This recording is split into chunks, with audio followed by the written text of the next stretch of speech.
வணக்கம். ஜவைஜர் from Javadupatti Pudur. Power writer அப்படிங்கிற YouTube channel மூலமாக உங்களை மீண்டும் சந்திப்பு ரொம்ப மற்ற மகிழ்ச்சி. அத்தோடு எங்கள் சேனலை சப்ஸ்கிரைப் பண்ணுங்கள், பெல் பட்டன் அழுத்த மறந்துடாதீங்க. அத்தோட எல்லாத்துக்கும் ஷேர் பண்ணுங்கள். பொதுவாக இந்த உலகத்தை பொறுத்த வரைக்கும் ஒரு பெண் செய்யக்கூடிய ஒரு பாலியல் வன்புணர்வுகள், வன்கொடுமைகள் எல்லாம் எடுத்த உடனே ஒரு சந்தேக கண்ணுக்குள்ள வருவதே இல்லை. ஆண்கள் கூட அதை பார்த்திருந்தாலும் கூட பாவம்பா, பொம்பளைப்பா, விட்டுருப்பா அப்படின்னு தான் சொல்றான். அந்த தவறை, அந்த பாலியல் வன்கொடுமையை அந்த பெண் செய்தால் என்றாலுமே கூட, பார்த்திருந்தாலுமே கூட, இவன் சாட்சியாக இருந்தாலுமே கூட பரவாயில்ல, விட்டுருப்பா, அவ பொம்பளைப்பா, விட்டுருப்பா அப்படின்னு தான் ஒரு ஆண் சொல்றான். இதே ஒரு ஆண் செய்திருந்தால், ஒரு பாலியல் வன்கொடுமை, பாலியல் சீண்டல், பாலியல் பலாத்காரம், பெண் என்ன செய்யறாளோ அதைத்தான் ஆணும் செய்யறான். ஆனா ஆண் செஞ்சா மட்டும் அது என்ன மிகப்பெரிய ஒரு குற்றமாக பார்ப்பது இந்த உலகம், குறிப்பாக இந்தியா, அதிலும் குறிப்பாக தமிழ்நாடு. அதான் ஒண்ணுமே புரியல. இல்ல, உலக அளவுக்கு இந்த கலாச்சாரம் இருக்கு. ஒரு பெண் செய்தால் ஒரு வன்கொடுமை இது அப்படிங்கிறப்ப அந்த ஒரு டைப்பா போயிடும். அதோடு நம்ம பாலியல் வன்கொடுமையை பத்தி பேசணும். பாலியல் வன்புணர்வு செஞ்சானா அதை இரக்கமாக பார்ப்பது, ஒரு பரிதாபமாக பார்ப்பது, உலக அளவுக்கு இது இருக்கு. அது இந்தியாவில் ரொம்ப ரொம்ப மோசம். ஆனால் ஒரு ஆண் அப்படிங்கிறப்ப அப்படி செஞ்சுட்டான்ப்பா, அந்த பெண்ணை கற்பழிச்சிட்டான்ப்பா, அந்த பெண்ணை வன்கொடுமை செஞ்சுட்டான்ப்பா, வன்புணர்வு செஞ்சுட்டாப்பா, பாலியல் சீண்டல் பண்ணிட்டாப்பா, அந்த பொண்ணு பாட்டுக்கு போயிட்டு இருந்துப்பா. ஆமாம், இவ பாட்டுக்கு பின்னாலேயே போய் திடீர்னு அந்த பொண்ணு மேலே கை வச்சுட்டான்ப்பா, தேவையற்ற இடங்களை கை வச்சானப்பா, பாலியல் சீண்டல் பண்ணாப்பா, வன்கொடுமை பார்த்தானப்பா, நானே அதை பார்த்தேன், வன்புணர்வு செஞ்சான், கற்பழிச்சான் அப்படிங்கிற மாதிரி ஒரு ஆண் செய்ததை ஒரு ஆணே கூட, பெண்கள் கூட பரிதாபப்படுவாங்க போடு இந்த வகையில். ஆனால் ஆணே போட்டு கொடுத்துட்றான், அதை மிக கேவலப்படுத்திடுறான். அந்த ஆணை மிக கொடூரமாக பார்க்கின்றான். இந்த உலகத்தை பொறுத்த வரைக்கும் அது போயிட்டு இருக்கு. அது என்ன அப்படிங்கிறதான் ரொம்ப கேள்விக்குறியா இருந்துட்டு இருக்கு. அது உண்மையை புரிய மாட்டேங்குது. தாய்மையா, பெண் என்பவள் தாய்மையா அடையக்கூடியவள். மற்றபடி அவளும் பலவிதமான தவறு இன்னைக்கு செஞ்சுட்டு இருக்காங்க. அவன் தம் அடிக்கிறாங்க, தண்ணி அடிக்கிறாங்க, காதலன் அப்படிங்கிற கான்செப்ட்ல சைடில் வச்சுக்கிட்டு புருஷனையே கொலை பண்றாங்க. இன்னும் காதல் வன்புணர்வு, மற்றபடி ஒன்றுக்கு மேற்பட்ட, இரண்டுக்கு மேற்பட்ட, மூன்றுக்கு மேற்பட்ட ஆண்களோட தொடர்பு, கல்லூரியில் ஒரு ஆணோட தொடர்பு, கல்யாணத்திற்கு பின்னால் ஒரு ஆணோட தொடர்பு, ஏன்னா பேரப்புள்ள எடுத்த ஒரு கான்செப்ட். அப்பவும் பலவிதமான பல பெண்கள் தொடர்பில் இருந்துட்டு தான் இருக்கிறாங்க. முடியலையா, யாரோட தொடர்பு, அவனை வச்சு கணவனை கொலை செய்து விடுகிறார்கள். என்ன இந்த மாதிரி ஏகப்பட்ட தவறுகள் அன்னைக்கு ஆண்கள் என்னென்ன செய்தார் அதையெல்லாம் இன்னைக்கு பெண்கள் செஞ்சுக்கிட்டு தான் இருக்காங்க. ஆனால் இந்த சைக்காலஜி மட்டும் இன்னும் மாறாம இருந்துட்டு இருக்கு. ஒரு பெண் செஞ்சா அதை விட்டுறாங்க. ஒரு தம் அடிச்சுட்டு ஒரு பெண் போயிட்டு இருக்கா அப்படின்னா அதை ஒரு கேவலமாகவோ, மற்றபடி வன்கொடுமையாகவோ, மற்றபடி ஒரு கண்டிஷனாகவோ ஒரு பார்க்கறது இல்லை. அதே மாதிரி தண்ணி அடிச்சுட்டு ஒரு பெண் ஆடிட்டு இருக்கு. அது எத்தனை நடக்குது? போன 2 மாசத்துக்கு முன்னாடி, அதுக்கு முந்தானி ஒரு 6 மாசத்துக்கு முன்னாடி ஏகப்பட்டது. தண்ணி அடிச்சுக்கிட்டு அந்த பெண் பாட்டுக்கு அப்படியே போயிட்டு இருக்கா. எல்லாரும் பரிதாபமாக அந்த பெண்ணை காப்பாற்றுவது தான் பார்க்குறாங்களே ஒழிய அந்த பெண்ணை கட்டுப்படுத்துவதற்கோ, கண்டிஷனா பண்றதுக்கோ, மற்றபடி ஒரு திட்ட அளவுக்கு ஒண்ணுமே கிடையாது. இதே ஆணா இருந்தது அப்படின்னு வச்சுக்கலாம், உடனே பம்பார குடிகார பையன் அப்படி போறான், இப்படி போறான், திமுரு அவனுக்கு, என்ன காசெல்லாம் கரையாக்குறான், குடும்பத்துக்கு அடங்காதவன் போல போட்டு ஒரு ஆணே அதை திட்டுறான். பெண்களும் அதை அந்த மாதிரி திட்டுறாங்க. அவன் பாருப்பா, அவன் அப்படி பண்றான், இப்படி பண்றான் அப்படின்னு. ஆனா இது ஒரு பெண் செய்யக்கூடிய சமயத்துல ஆண்களும் கண்டுகொள்வதில்லை, பெண்களும் கண்டுகொள்வதில்லை. அதே போல பாலியல் வன்கொடுமை, பாலியல் சீண்டல், மற்ற சோ எல்லாமே இன்னைக்கு பெண்கள் மீது அவர் செய்தாலுமே கூட பெண்கள் மீது ஒரு பரிதாபமான ஒரு நிலை தான் போயிட்டு இருக்க ஒழிய அவள் மோசமானவள், மற்றபடி அவள் இப்படி செய்து விட்டாள் அப்படிங்கிற மாதிரி எந்த ஒரு ஆணும் சொல்வதில்லை, எந்த ஒரு பெண்ணும் சொல்வதில்லை. ஆனா ஆண் செய்தால் அதுக்கு நேர்மாறு. அவன் கொலைகாரன்ப்பா, அவன் மோசமானப்பா, அவனை ஊரை விட்டு தள்ளி வைங்கப்பா, அவனை வந்து ஊருக்குள்ள நுழைய விடாதீங்கப்பா, அவனோடு யாரும் சேராதீங்கப்பா, சாதியை விட்டு விலைக்கு வைங்கப்பா. இதே ஒரு பெண் செஞ்சிருந்தா பரிதாப உணர்வோடு பார்ப்பது, ஏமா இப்படிலாம் பண்ணுன அப்படின்னு அறிவுரை சொல்லுவது, இது மாதிரி பலவிதமான ஒரு விஷயத்துக்கு என்ன காரணம்? கமெண்ட் பாக்ஸ்ல போடுங்க. இது என்ன ஒரு சைக்காலஜி? ஒன்றும் கிடையாது. ஊன்றி பார்க்கக்கூடிய சமயத்தில் பெண்களின் மீது படக்கூடிய ஆண்கள் இன்னும் நிறைய இருந்து கொண்டிருக்கிற இந்த சமூகம் பெண்களை பரிதாபமாக பார்த்து கொண்டிருக்கிறது. ஆனால் அவர்கள் செய்யக்கூடிய கூத்து, அவர்கள் செய்யக்கூடிய அட்டகாசங்களை இன்னும் அவர்கள் பெரிதுபடுத்த விரும்பவில்லை. ஏகப்பட்ட விஷயத்தை சொல்லலாம்.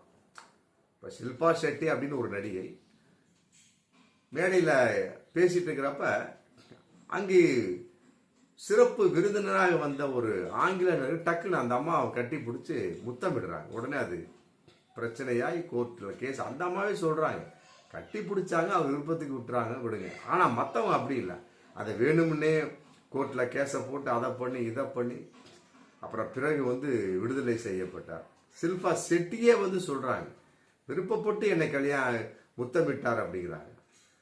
ஏன்னா அதே மாதிரி அப்துல் கலாமியே வந்து ஒரு அம்மா வந்து உங்களை நான் முத்தமிட விரும்புகின்றேன்னு சொல்லிவிட்டு சொன்ன உடனே அந்த அம்மா முத்தமிடுறாங்க. இதே ஒரு பெண்ணை வந்து இதே ஒரு இந்த மாதிரி பிரபலியமான ஒரு நபர், அப்துல் கலாம் என்று சொல்லவில்லை, இந்த மாதிரி உன்னை ரொம்ப நாளாக பார்த்துக்கிட்டு இருக்கேம்மா, ரசிகையாக இருந்துகிட்டு இருக்க, உன்னை நான் முத்தமிடலாமா அப்படின்னு ஒரு பெண்ணை பார்த்து இந்த உலகத்தில், குறிப்பாக இந்தியாவில், அதிலும் குறிப்பாக தமிழ்நாட்டில் கேட்க முடியுமா? முடிய மாட்டேங்குதே. அதையே தவறாக பார்க்கின்றீர்கள். ஒரு குழந்தையை, ஒரு 10 வயசு குழந்தையாகட்டும், 15 வயசு குழந்தையாகட்டும், ஒரு 20 வயசு பருவம் எய்திய ஒரு பெண்ணாகட்டும், அந்த பெண்ணை ஒரு ஆண் முத்தமிடுவதற்கும் கட்டிப்பிடித்து ஒரு பெண் முத்தமிடுவது நிறைய வித்தியாசம் இருக்கு. அதே ஒரு பெண் வந்து 20 வயசு பையனை, 15 வயசு பையனை, 30 வயசு பையனை வந்து கட்டி பிடிச்சு முத்தம் கொடுக்குறான். யாரு கண்டுகொள்வதே இல்லைப்பா. அது பெரிய தாய்ப்பாசம்ப்பா, அது மிகப்பெரிய ஒரு விஷயம்ப்பா. அக்கா தம்பிப்பா அப்படி இந்த மாதிரி இவர்களே ஒரு பில்டப் பண்ணி இவர்களே ஒரு விஷயத்த பண்ணி விட்டுறாங்க.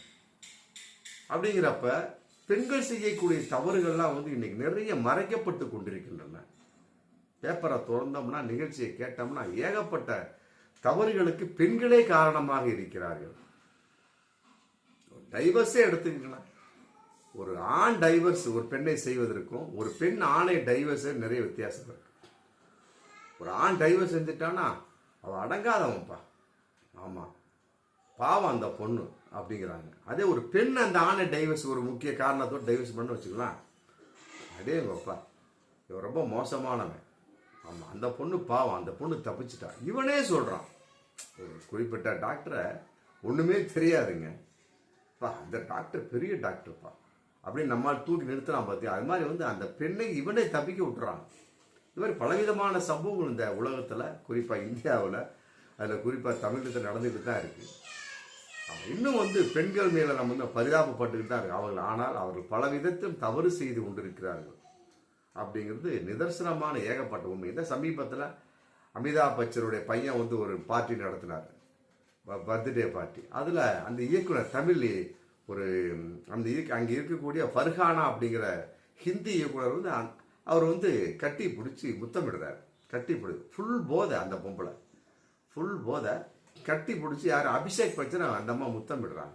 இதே அவரு அபிஷேக் பச்சன் வந்து ஃபுல் போதையில் அந்த அம்மாவை முத்தமிட்டு என்ன ஆயிருக்கும்? உடனே போலீஸ் தானா வந்து கேஸை புக் பண்ணுவாங்க, அவரை அபிஷேக் பச்சனை உள்ளே விடுவாங்க, உடனே மன்னிப்பு கேளு அப்படிம்பாங்க, மீடியாக்கள் சூழ்ந்துக்குவாங்க. அதே இந்த ஃபர்ஹானாவுக்கு வந்து எந்த மீடியாவும் சூழலையாங்க, எந்த போலீஸும் அது நாங்களே வழக்கு பதிவு செய்கிறோம் சொல்லி பண்ணலையே. இது இப்போ இன்னொரு அதே மாதிரி நடந்தது. லண்டனுக்கு போயிருக்காரு சிரஞ்சீவி நடிகர், லண்டனுக்கு சிரஞ்சீவி போறாரு. அவருக்கு வந்து சமூக சேவைக்காக வந்து இங்கிலாந்து நாடாளுமன்றம் வந்து சிறப்பு சேவை பண்ணி அவரை பாராட்டுவதற்காக வாங்கன்னு சொல்லி சொல்லியிருக்காங்க. அவரும் போறார். இங்கிலாந்து நாடாளுமன்றத்துக்கு போகக்கூடிய சமயத்தில் அங்கே இருக்கக்கூடிய விமான நிலையத்தில் இறங்குறார். அதாவது ஹூத்ரோ விமான நிலையத்தில் இறங்குறார். இங்கேருந்து இந்தியாவிலேருந்து சிரஞ்சீவி. ஆமாம், தமிழில் வந்து நண்டு படம் நடித்தவர். அப்புறம் தெலுங்குல ஃபேமஸ் ஆகிட்டார். 150 படங்களுக்கு மேலே நடிச்சிருக்காரு. இடையில கட்சியை தொடங்கினாரு. அப்புறம் அவரால் முடியல. அவர் தம்பி பவன் கல்யாணம் வந்து இன்னைக்கு கட்சியை நடத்தி துணை முதல்வராக ஆகிட்டார். அந்த அதிர்ஷ்டம் வந்து சிரஞ்சீவிக்கு இல்லை. அவர் கடைசியா வரைக்கும் நடிகனாவே அப்படிங்கிற கான்செப்ட் ரஜினிகாந்த் மாதிரி. ரஜினிகாந்த் கட்சி யாருன்னு நினைச்சாரு, கடைசி வரைக்கும் ஆரம்பிக்க முடியல. கடைசி வரைக்கும் நடிகனாவே இருந்துட்டு போயிட்டு விட்டுட்டாரு. அது மாதிரி சிரஞ்சீவியும் வந்து ஒரு அற்புதமான ஒரு நடிகர். அங்கே தெலுங்குல வந்து அவர் மெகா சூப்பர் ஸ்டார். அவர் தமிழ்ல எப்படி ரஜினிகாந்த் சூப்பர் ஸ்டார், அது மாதிரி அவரு அங்கே சூப்பர் ஸ்டார். அவருக்கு வந்து வாழ்நாள் சாதனையாளர் விருது கொடுக்கறதுக்காக இங்கிலாந்து பாராளுமன்றம் கூப்பிடுறாங்க. அங்கே போறாரு. போகக்கூடிய சமயத்தில் லண்டன் விமானத்தில் நிலையத்து இறங்குறார். ஹூத்ரோ விமானம் இறங்குற சமயத்தில் ஏகப்பட்ட கூட்டம், ரசிகர் கூட்டங்கள் கூடுறாங்க. கூட்டினவுடனே ரொம்ப மகிழ்ச்சி. அப்புறம் ரசிகர் வெள்ளத்தில் நீண்டு போவார் இல்லையா. போகக்கூடிய சமயத்தில் பல ஆண் ரசிகர்கள், பெண் ரசிகர் எல்லாமே இருக்கிறாங்க. திடீர்னு அந்த லண்டன் மாநகரத்தில் திடீர்னு ஒரு ரசிகர் என்ன பண்ணுறாங்க, டக்குன்னு அந்த விமான நிலையத்தில் இருக்கக்கூடிய சமயத்தில் டக்குன்னு சிரஞ்சீவி வந்து கட்டி பிடிச்சி கன்னத்தில் முத்தமிடுறாங்க. ஆமாம், உடனே எல்லாருமே கைதட்டி வரவேற்கிறாங்க, ஆரவாரம் பண்ணுறாங்க, எல்லாருமே ஃபோட்டோ எடுக்கிறாங்க. இன்னைக்கு அந்த ஃபோட்டோ வந்து மிகப்பெரிய ஒரு வைரலாக போயிட்டு இருக்கு. எல்லாரும் பாராட்டக்கூடிய சம்பவமாக தான் அது இன்னைக்கு பார்க்கப்படுது. அப்புறம் அதுக்கு பின்னால் வந்து சாதனையாளர் விருது அவருக்கு வழங்கப்பட்டுச்சு. ஆமாம், சிரஞ்சீவி, நடிகர் சிரஞ்சீவிக்கு. நான் கேட்கக்கூடிய கேள்வி இதுதான். அந்த ஹூத்ரோ அந்த விமான நிலையத்தில் அந்த பெண் வந்து சிரஞ்சீவியை கட்டி பிடிச்சி முத்தமிட்டாங்க. எல்லாரும் இந்த உலகமே பாராட்டிட்டு இருக்கு இன்னைக்கு. ஆனா இதே அந்த சிரஞ்சீவி அந்த பெண்ணை கட்டி பிடித்து முத்தமிட்டு இருந்தார். அவரு நடிகர் வர்றாரு. வரக்கூடிய சமயத்தில் ஏகப்பட்ட ரசிகர்கள் இருக்கிறாங்க. ரசிகர் சமயத்தில் அங்க இருக்கக்கூடிய ஒரு பெண்ணை கட்டி பிடிச்சி, ஒரு 30 வயசு பொண்ணு, 25 வயசு பொண்ணு நடிகர் சிரஞ்சீவி கட்டி பிடிச்சி முத்தமிட்டு இருந்தா என்ன நடக்கும்? கமெண்ட் பாக்ஸ்ல போடுங்க. உடனே நேரம் பத்திரிகைக்காரன் தூக்கியிருப்பான், தாட்டு போட்டு தெற்கால வடக்கால இங்கிலாந்துல இருக்கக்கூடிய அத்தனை பத்திரிகைக்காரன் கண்டனம் தெரிவிச்சிருப்பான். இவருக்கு போய் வாழ்நாள் விருது, சிறப்பு விருது கொடுத்தீங்களா சொல்லிட்டு லண்டன் நாடாளுமன்றத்துக்கே வந்து கண்டனம் தெரிவிச்சிருப்பான், வெளிநடப்பு தெரிவிச்சிருப்பாங்க. இவருக்கு நடிகர் சிரஞ்சீவிக்கு வந்து அந்த வாழ்நாள் விருது கொடுக்க கூடாதுன்னு அதை தடை பண்ணியிருப்பாங்க. ஆனா ஒரு பெண் கட்டி பிடிச்ச உடனே எல்லாரும் பாராட்டுறான். இதே சிரஞ்சீவி செஞ்சிருந்தா நான் சொன்ன மாதிரி அத்தை நடந்திருக்கும். அதான் உண்மை, நிதர்சனமான உண்மை.